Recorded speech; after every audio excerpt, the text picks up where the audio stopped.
Lady Lollipop by Dick King Smith. I'll jolly well make you a duke. Chapter 5. Poor King Theophilus. He found himself between a rock and a hard place. On one side was his daughter, quite determined that her new pet should be a palace pig. On the other, his wife, who, after her bout of hysterics upon learning of this, had served upon him the following ultimatum. If that ugly, dirty, stupid animal sets Trotter inside these walls, Theo, the Queen had said, then out I go. There isn't room for both of us. But, my dear Eth, said the King, we have 240 rooms in the palace. Which, replied the Queen, is not going to be turned into a pigsty. Next morning, meeting his daughter as she returned from the royal mews, the King said to her, you were joking, weren't you, Penelope? About your new pet, I forget its name. Lollipop. About Lollipop becoming a palace pig? It was just a joke, wasn't it? No, said the princess. But, said the pig, your mother does not wish it. Well, I do, Daddy.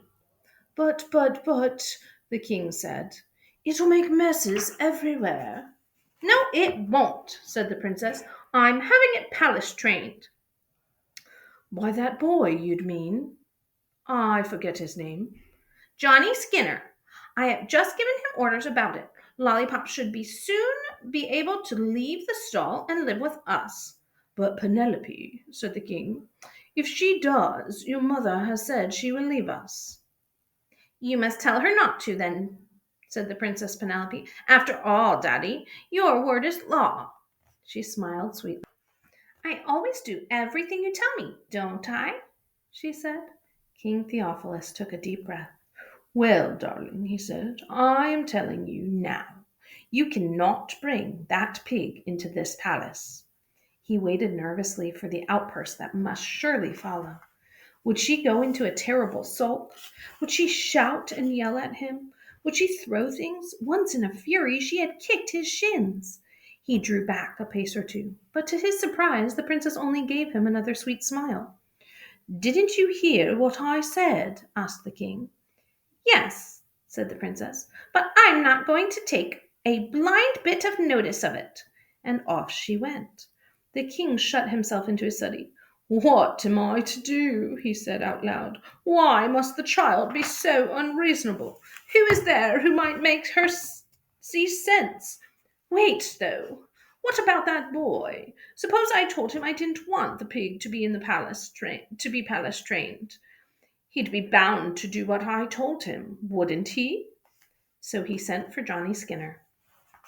Johnny, of course, had never been inside the palace before, and now, as he followed the footman who brought the message to the mews, he looked around him in wonder at all the rich furnishings, at the ornaments of gold and silver, at the portraits of the king's ancestors looking down at him from the tapestried walls, and felt beneath his feet the thick softness of the priceless carpets upon which, if all went well, Lollipop would before long be walking.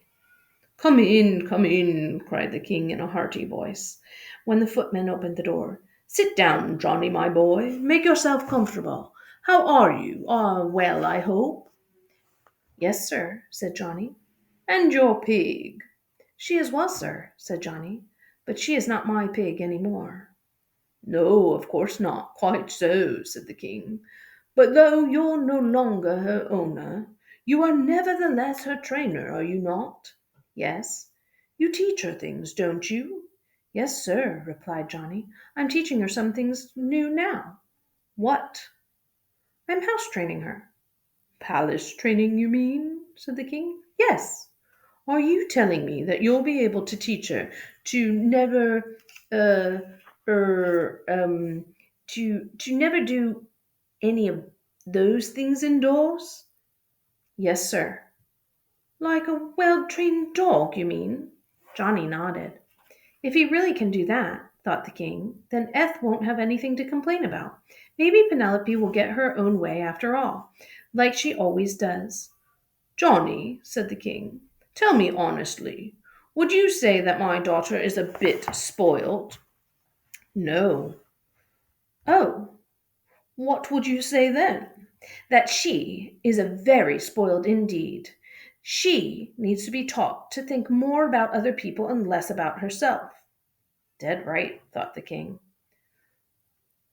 Could you teach her, do you think? He said. I might be able to. If you can, Johnny, said King Theophilus, I'll jolly well make you a duke.